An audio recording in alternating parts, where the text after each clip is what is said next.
BJP ಶಾಸಕ ಬಸನಗೌಡ ಪಾಟೀಲ್ ಯತ್ನಾಳ್ ಮೇಲೆ ವೀರಶೈವ ಲಿಂಗಾಯತರು ಸಿಟ್ಟಾಗಿದ್ದಾರೆ.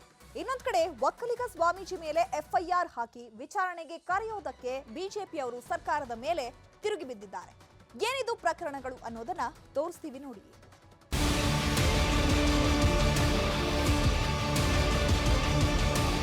ಬಸನಗೌಡ ಪಾಟೀಲ್ ಯತ್ನಾಳ್ ನಿನ್ನೆ ಬೀದರ್ನಲ್ಲಿ ವಕ್ಫ್ ಆಸ್ತಿ ವಿವಾದದ ಸಂಬಂಧ ಭಾಷಣ ಮಾಡ್ತಿದ್ರು. ಭಾಷಣದ ಮಧ್ಯೆ ಮಾತಾಡೋ ಬರದಲ್ಲಿ ನೀವೆಲ್ಲರೂ ಮುಸ್ಲಿಮರಾಗಬೇಕಾಗುತ್ತದೆ ಎಂದು ಹೇಳಿ ಅವಹೇಳನಕಾರಿ ಸನ್ಹೆ ಮಾಡಿದ್ರು. ಜೊತೆಗೆ ಬಸವಣ್ಣನ ಥರ ನದಿಗೆ ಹಾರಿ ಸಾಯ್ಬೇಕಾಗತ್ತೆ ಅಂತ ಹೇಳಿಕೆ ಕೊಟ್ಟು ವಿವಾದಕ್ಕೆ ಸಿಲುಕಿದ್ದಾರೆ. ಯತ್ನಾಳ್ ಹೇಳಿಕೆಗೆ ಅಖಿಲ ಭಾರತ ವೀರಶೈವ ಲಿಂಗಾಯತ ಸಮಾಜ ಖಂಡನೆ ವ್ಯಕ್ತಪಡಿಸಿದ್ರೆ ಯತ್ನಾಳ್ ವಿರುದ್ಧ ಬಿಜೆಪಿ ನಾಯಕರು ತಿರುಗಿ ಬಿದ್ದಿದ್ದಾರೆ. ನಿಮ್ಮ ಆಸ್ತಿ ರಕ್ಷಣೆ ಮಾಡ್ಕೋಬೇಕಾದ್ರೆ ನೀವು ಹೊರಗೆ ಬಿಡ್ಬೇಕಾಗ್ತದ. ನೀವು ಹೊರಗೆ ಬಿಡಲಾರ್ಬಿಟ್ಟೆ ಬರೀ ಭೂತು ಹಾಕಕ್ ಕೊಡುದಿಲ್ಲ, ಜಮೀನು ಹೋದ್ರು ಹೊರಗೂ ಬರುದಿಲ್ಲ. ಅಂದ್ರ ಎರಡೇ ಆಪ್ಷನ್ ನಿಮ್ಗೆ. ಒಂದು ಬಸವಣ್ಣವ್ರಂಗ ಹೋಗಿ ಹೊಳೆಗೆ ಜೀವಿತ್ತು, ಇಲ್ಕಂದ್ರ ಆಗ್ಬೇಕಾಗ್ತದೆ. ಬಸವಣ್ಣ ನದಿಗೆ ಹಾರಿ ಆತ್ಮಹತ್ಯೆ ಮಾಡಿಕೊಂಡದ್ದು ಅಂತ ಹೇಳ್ತಾರೆ. ಬಸವಣ್ಣ ಕೇವಲ ವೀರಶೈವ ಸಮಾಜಕ್ಕಷ್ಟೇ ಅಲ್ಲ, ಅಣ್ಣ ಬಸವಣ್ಣ ಎಲ್ಲ ವರ್ಗಗಳಿಗೆ ಸಾಮಾಜಿಕ ನ್ಯಾಯ ಕೊಟ್ಟಂತವ್ರು, ಅಂದು ಮಹಿಳೆಯರಿಗೆ ಮೀಸಲಾತಿ ಕೊಟ್ಟಂತವ್ರು. ಹೌದಮ್ಮ, ಅಂತ ಮಾನವರ ಬಗ್ಗೆ ಅಪಮಾನ ಮಾಡ್ತಿಲ್ಲ. ನಾನು ಮಠಾಧೀಶರು ವಿನಂತಿ ಮಾಡ್ತೀನಿ, ಕೈ ಮುಗಿದು ಮಠಾಧೀಶರು ಚೀಮಾರಿ ಹಾಕಬೇಕಂತೇಳಿ ಮಠಾಧೀಶರು ಒತ್ತಾಯ ವಿನಂತಿ ಮಾಡ್ತೀನಿ ನಾನು. ಯತ್ನಾಳ್ ಬಸವಣ್ಣನವರು ಆತ್ಮಹತ್ಯೆ ಮಾಡಿಕೊಂಡ್ರು ಅನ್ನೋ ಪರೋಕ್ಷ ಹೇಳಿಕೆ ಕಿಚ್ಚು ಹಚ್ಚಿದೆ. ಆದ್ರೆ ಬಸವಣ್ಣ ಏನಂತ ನಮಗೆ ಗೊತ್ತು, ಇವರಿಗೇನ್ ಗೊತ್ತು ಅಂತ ಯತ್ನಾಳ್ ತಿರುಗಿ ಬಿದ್ರು.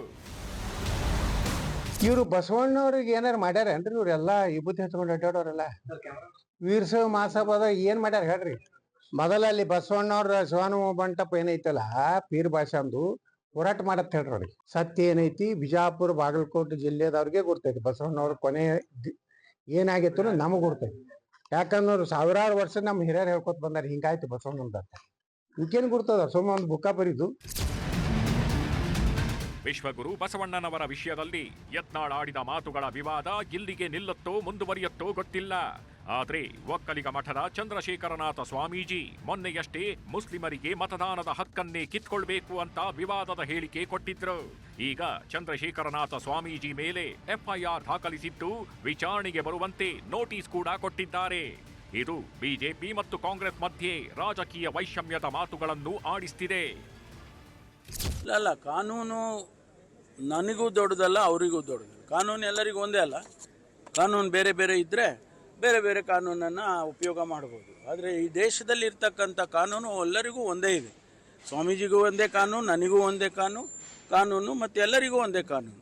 ಕಾನೂನಿನ ಚೌಕಟ್ಟಿನಲ್ಲಿ ಏನು ಕೆಲಸ ಮಾಡಬೇಕು ಇಲಾಖೆಯವರು ಅದನ್ನ ಮಾಡ್ತಾರೆ ಅಷ್ಟೇ. ಇವರಿಗೆ ನೋಟಿಸ್ ತರಾತುರಿಲಿ ಕೊಟ್ಟಂತವ್ರು ನನ್ನ ಬಗ್ಗೆ ಚರ್ಚೆ ಮಾಡಿದ್ರಲ್ಲ, ಇದನ್ನ ಜನಾಂಗೀಯ ಭಾಷೆ, ಇವತ್ತವರಿಗೆ ಏನಾದರೂ ನೋಟಿಸ್ ಕೊಟ್ರ? ಕೇಸ್ ಆಗಿಲ್ಲ, ಅದು ಕಾರ್ತಿಕ್ ನೋಟಿಸ್ ಕೊಟ್ಟಿಲ್ಲ.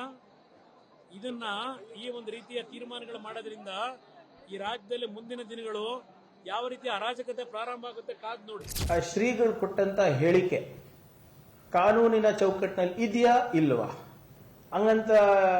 ಹಂಗಿದ್ದಲ್ಲಿ ನೀವು ಕಾವಿ ಹುಟ್ಟ ತಕ್ಷಣ ಸಂವಿಧಾನ ನಿಮ್ಗೆ ಅನುಸರಿಸೋದಿಲ್ವಾ? ಬರೇ ಖಾದಿ ಮತ್ತು ಖಾಕಿಗೆ ಮಾತ್ರ ಸಂವಿಧಾನನ? ಈ ಸರ್ಕಾರ ನಾವು ನಗರ ನಕ್ಸಲರು ಅಂತ ಕರಿತಾ ಇದ್ವಿ. ಯಾರು ನಗರ ನಕ್ಸಲರು ಅನ್ನುವಂತ ಸ್ಥಿತಿ ಇವತ್ತು ನಿರ್ಮಾಣ ಆಗಿದೆ. ಹಾಗಾಗಿ ಸರ್ಕಾರ ತನ್ನ ನಿಲುವುಗಳಿಂದ ವಾಪಸ್ ಬರಬೇಕು. ಸಾಧು ಸಂತರನ್ನ ಗೌರವದಿಂದ ನಡೆಸ್ಕೊಳ್ಳುವಂತ ಮೇಲ್ಪಂಕ್ತಿಯನ್ನ, ವ್ಯಕ್ತಿತ್ವವನ್ನ ಸರ್ಕಾರ ಬೆಳೆಸ್ಕೊಳ್ಬೇಕು ಅಂತೇಳಿ ನಾನು ಆಗ್ರಹಿಸ್ತೀನಿ. ಇನ್ನು ಸ್ವಾಮೀಜಿ ಅವರು ಮುಸ್ಲಿಮರಿಗೆ ವೋಟಿಂಗ್ ಪವರ್ ಹಿಂಪಡೆಯಬೇಕು ಎಂದಿದ್ದಕ್ಕೆ ಬಿಜೆಪಿ ಬೆಂಬಲ ಕೊಡುತ್ತಾ ಅಂತ ಸಚಿವೆ ಲಕ್ಷ್ಮೀ ಹೆಬ್ಬಾಳ್ಕರ್ ಕೂಡ ಪ್ರಶ್ನೆ ಹಾಕಿದ್ರು. ಸ್ವಾಮೀಜಿಗಳಿರೋದು ಸಮಾಜದ ಸ್ವಾಸ್ಥ್ಯವನ್ನ ಕಾಪಾಡಲಿಕ್ಕೆ ಹೊರತಾಗಿ ಸಮಾಜದ ಸ್ವಾಸ್ಥ್ಯನ ಕೆಡಿಸ್ಲಿಕ್ಕೆ ಅಲ್ಲ. ನಾನಷ್ಟು ದೊಡ್ಡವಳಲ್ಲ ಸ್ವಾಮೀಜಿಗಳ ಬಗ್ಗೆ ಕಮೆಂಟ್ ಮಾಡ್ಲಿಕ್ಕೆ. ಬಟ್ ಸ್ವಾಮೀಜಿಗಳು ಏನೇ ಇದ್ರು ಕೂಡ ನಮಗೆ ಮಾರ್ಗದರ್ಶನ ಹೇಳ್ಬೇಕೆ ಹೊರತಾಗಿ ಈ ರೀತಿ ಮಾತನ್ನ ಹೇಳ್ಬಾರ್ದು. ನಾವು ಭಾರತ ದೇಶದಲ್ಲಿದ್ದೀವಿ, ಅಂಬೇಡ್ಕರ್ ಅವರು ಬರೆದಂತ ಸಂವಿಧಾನವನ್ನ ಫಾಲೋ ಮಾಡ್ತಾ ಇದ್ವಿ. ಎಲ್ಲ ಪ್ರಜೆಗಳಿಗೂ ಎಲ್ಲರಿಗೂ ಕೂಡ ಒಂದೇ ಹಕ್ಕು. ಅದು ನಾನಾಗ್ಲಿ, ಅದು ರಾಷ್ಟ್ರಪತಿ ಆಗ್ಲಿ, ಅದು ನೀವಾಗ್ಲಿ. ಒಂದ್ ಕಡೆ ವಿಶ್ವಗುರು ಬಸವಣ್ಣನವರ ಬಗ್ಗೆ ವಿವಾದಿತ ಹೇಳಿಕೆ ಕೊಟ್ಟು ಯತ್ನಾಳ್ ಇಕ್ಕಟ್ಟಿಗೆ ಸಿಲುಕಿದ್ದಾರೆ. ಇನ್ನೊಂದ್ ಕಡೆ ಮುಸ್ಲಿಮರ ವೋಟು ಹಕ್ಕು ಕಿತ್ಕೊಳ್ಬೇಕು ಅಂತ ಹೇಳಿ ಒಕ್ಕಲಿಗ ಸ್ವಾಮೀಜಿ ಚಂದ್ರಶೇಖರನಾಥರ ಮೇಲೆ ಎಫ್ಐಆರ್ ಆಗಿರೋದು ವಿವಾದ ಎಬ್ಬಿಸಿದೆ. ಇದು ಎಲ್ಲಿಗೆ ಹೋಗಿ ನಿಲ್ಲುತ್ತೋ ಏನೋ. Bureau report, news 18.